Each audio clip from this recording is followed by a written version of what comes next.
Air Force Station, Watton, for tonight's BBC Live Television Outside broadcast.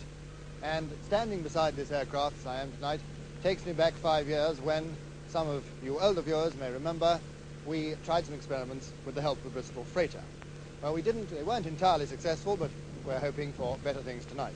But I do want to stress that it is an experiment, an engineering experiment in which I hope that all of you at home will sit back and take part with them, and we hope enjoy some of the excitement, because none of us quite know exactly what's going to happen. We know what we want to happen, but we're not absolutely sure.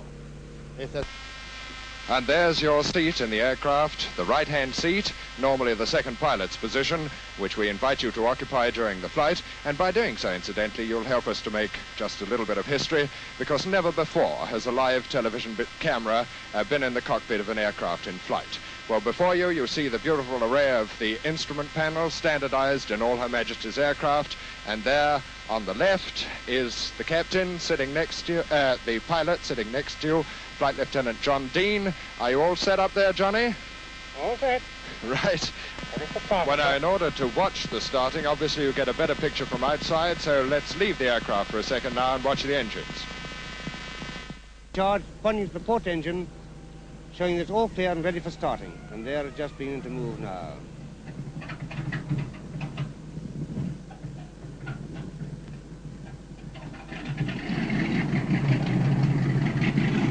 Now, the procedure for starting the starboard engine, of course, is ejected ascent.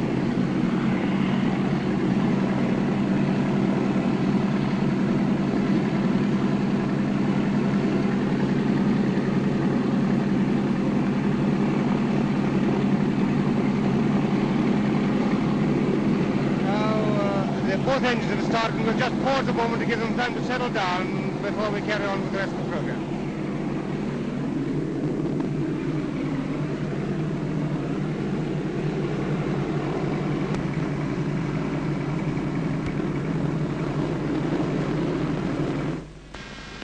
Washington, Jungle 71.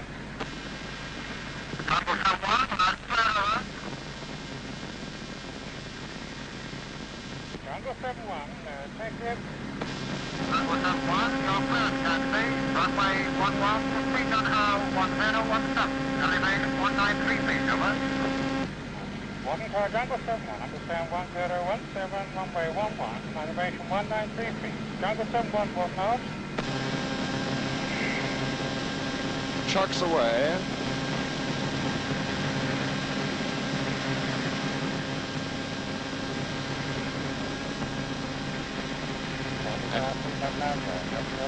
And so we row forward towards the taxiway, the petty track to old-timers like Chivers and Dimmock and me.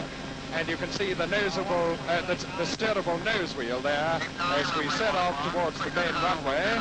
But now, as we get underway and the hangars start passing us, other aircraft will be following us out. So now we go back to watch them. Now, you will see some of the aircraft you will see tonight taxiing out now. There goes the Meteor, followed by the Venom. But as we go a little bit right in a moment, now we'll get over to the Hunters, which are standing. You see them now. They would normally get their brief to start up and come away. There, they've been given it now.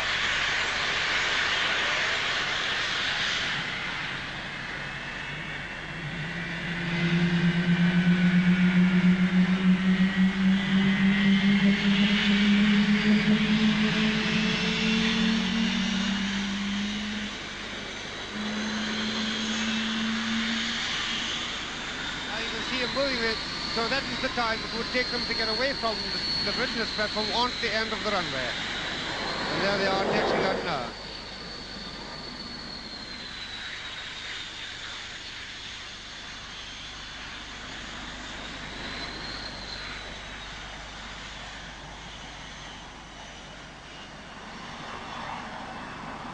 Well, there they are taxiing around behind the Varsity.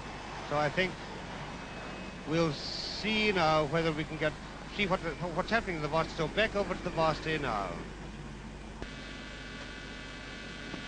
Walking Tower, Jungle 71, takeoff. Jungle 71, you're clear takeoff. Surface wind 010 degrees, 12 knots, over. Jungle 71.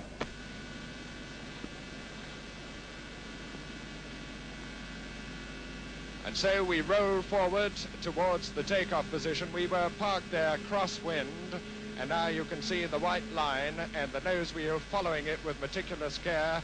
And the pilot turns us now, swinging the aircraft round to the left to turn onto the main runway.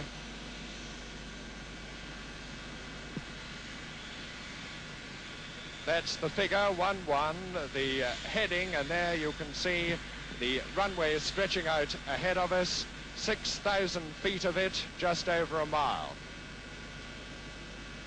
You saw the control column move there. And we're off. 490 line up. Throttle hand going forward. Straight down the centre of the runway, gathering speed, 50 knots. The nose wheel will lift at about 65 knots. Up it comes. Red section line up. Red section line up. Main wheel still on the ground. Now we're unstuck. Airborne. Up comes the undercarriage.